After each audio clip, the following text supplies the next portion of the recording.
Hi there, you're listening to The Deep Dive. Today, we're looking at something pretty ordinary on the surface, just a simple chat between two people. Right, waiting for a bus. We found this little conversation in an episode of the English podcast. It's called Waiting at the Bus Stop Daily English Conversation. Seems basic, doesn't it? Totally. It features two strangers, Neha and Ravi, waiting for the number 45 bus. Mm-hmm. But we thought, even everyday chats like this can tell us quite a bit about communication. Exactly. Our kind of mission here is to, well, dive into this exchange, Yeah. see what makes it tick, what works, and maybe even what useful bits of language we can pull out. Okay, let's get into it. So, Neha kicks things off. She says, "Hi, is the number 45 bus running late today?" Yeah. Why does that work so well as an opener?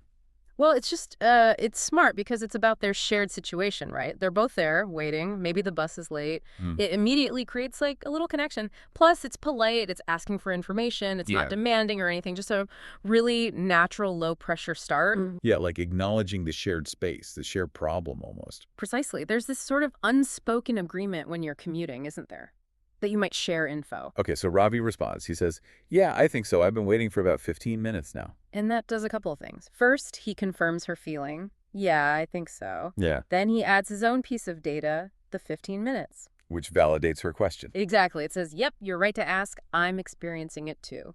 It starts building that little bit of rapport, that shared mild inconvenience. Then Neha adds a bit more personal info. "Oh, I hope it comes soon. I've got a meeting at 10. Hmm. And that little detail, it makes it a bit more human, doesn't it? Yeah. She's explaining why the delay matters to her. It raises the stakes slightly, invites maybe a bit of empathy. And Ravi gives that empathy. He says, "Fingers crossed. Traffic's been crazy lately." Fingers crossed. Such a common phrase. It really is. And it's great here. He's showing he gets her concern, wishing her luck, basically. And that idiom, fingers crossed, it's so useful, very informal, expresses hope quickly. Right. The original podcast pointed out how adaptable it is. You can use it for anything, exams, interviews, hoping the rain holds off. Totally. And then Neha agrees about the traffic. True. It's been like this all week. So they're connecting over that shared frustration now. Okay, so they've established a bit of common ground.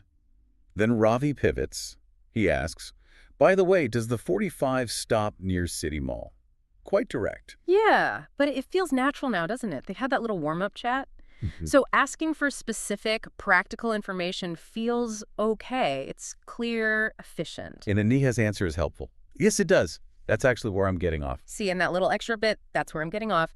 It's not just answering the question. What else is it doing? It kind of subtly confirms her knowledge. Mhm. You know, if she's getting off there, she probably knows the stop is correct. Adds a little credibility. Okay, I see that. Then Ravi confirms understanding.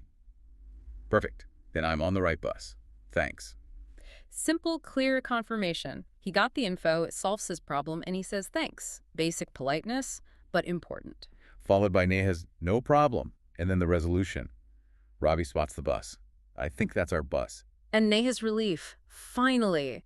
That shared sigh of relief kind of wraps up their little interaction nicely. It's amazing how much happens in just, a minute or two. It really is. And the original source highlighted some of those key phrases, like, is the number 45 bus running late?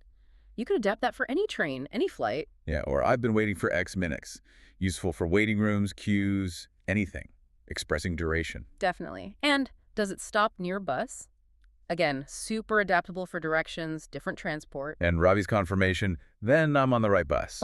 It's casual, but it signifies making the right choice. You could use a version of that in lots of situations, not just transport. Exactly. So this whole seemingly simple bus stop chat, it's actually packed with little strategies. How to start talking to someone, how to share info, build a quick connection, ask for what you need. Right. It shows how these everyday moments often follow like little social scripts.